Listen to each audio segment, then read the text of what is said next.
C'est tout simple, c'est qu'un mandat de 6 ans, ça passe très vite. Je suis depuis toujours un passionné de mon village.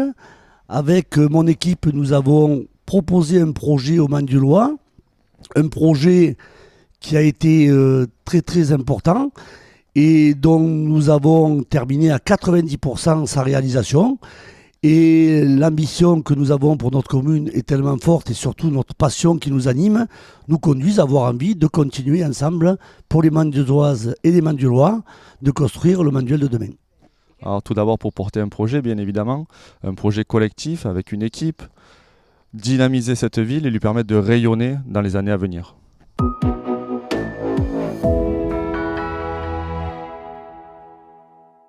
Alors un manque patent de dynamique, un village qui n'a pas rayonné comme il le devrait. Nous avons tout un calendrier de priorités à revoir. À mon sens, les travaux qui ont été menés auraient pu l'être dans une temporalité bien différente. Le projet Magna Porta également qui mérite d'être pris en main, puisque aujourd'hui la population de Manduel n'a aucun contour. Le maire actuel n'est pas en capacité de nous expliquer précisément ce qui va se faire sur ce secteur-là, qui est pourtant un projet structurant de notre territoire. Il est donc indispensable que l'on ait les clés pour pouvoir travailler et reprendre en main ce projet comme il doit l'être. Nous avons diminué l'endettement de plus de 20% au cours de ce mandat. Ça, c'est un premier point important. Nous n'avons absolument pas augmenté d'un seul euro les impôts des Mans-du-Loir. Et nous avons au même moment réalisé plus de 10 millions d'euros d'investissement. Nous avons eu comme axe principal d'embellir notre cœur de ville, d'y imposer, puisque nous avons la chance d'avoir tout notre commerce en plein cœur de ville.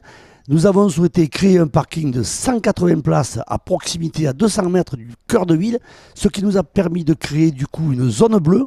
Et cette zone bleue à 1 heure permet à tous les Mans-du-Loir, toutes les Mans-du-Loises et tous les gens de passage d'avoir un turnover permanent qui permet aux gens de se garer devant les commerces de proximité, aller utiliser les commerces de proximité.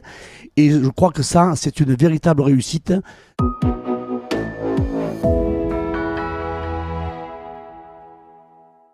Alors évidemment, j'y reviens de façon récurrente, le secteur mazoyer. C'est un secteur clé pour l'avenir de notre ville. Il faut sanctuariser ce secteur et lui permettre de devenir un poumon vert pour notre commune.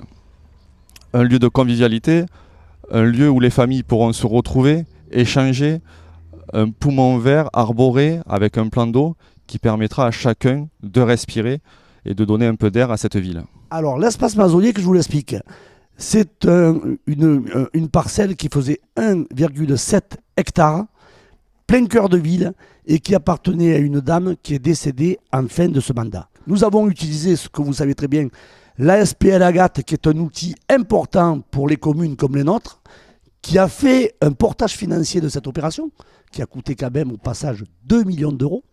Donc 2 millions d'euros pour le compte de la commune, c'est quoi ces 2 millions d'euros? C'est une grosse partie d'immobilier, il y a beaucoup de bâtis mais en très très bon état. Il y a une très très grosse parcelle à urbaniser et il y a également une grosse parcelle en zone inondable, mais dont on peut ne pas y faire d'urbanisation et pas y faire n'importe quoi. Il faut savoir que c'est arrivé en fin de notre mandat où nous avions déjà beaucoup à faire et à finir pour ce mandat. Donc ça a été vraiment l'enjeu et ça sera l'enjeu de ce prochain mandat et ce qui motive aussi mon équipe et moi-même de s'y engager pleinement parce que là nous aurons la possibilité d'y réaliser plusieurs choses. Mais nous avons été clairs, nets et précis depuis le début. Nous engagerons une réflexion dès que nous serons élus au lendemain de notre élection car nous voulons que ce projet se construise avec les Mans-du-Loises et les Mans-du-Loir.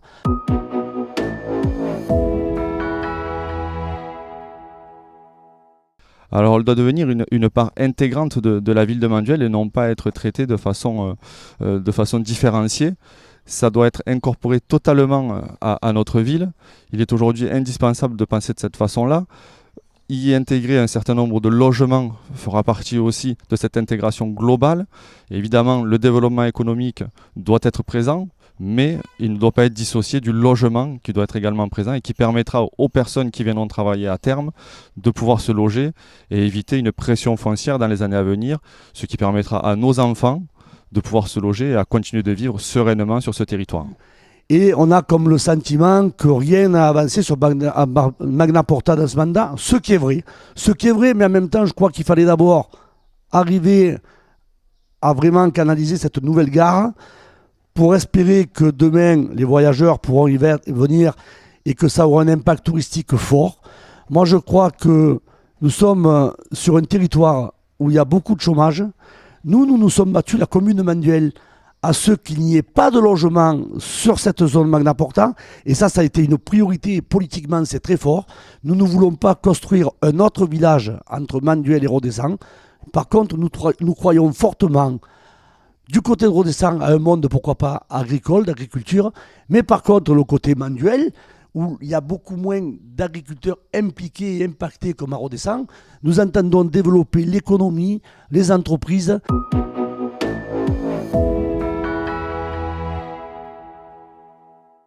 Moi, je sais qu'à Manduel, depuis tout son mandat de suppléant au département, je l'ai croisé une fois à une assemblée générale d'un club taurin de Manduel, ou de plus, on sait ce qu'il en pense du club taurin, puisque même auprès de Objectif Gare, il vous a dit d'un précédent entretien qu'il n'y avait pas que les taureaux à Manduel. Et là, on peut dire clairement que notre adversaire a une équipe composée de femmes et d'hommes, certes, certainement compétents dans leur vie professionnelle ou active, mais ne connaissent absolument aucun d'entre eux les rouages d'une municipalité. Donc, alors écoutez, monsieur Granat a un parcours politique qui est le sien.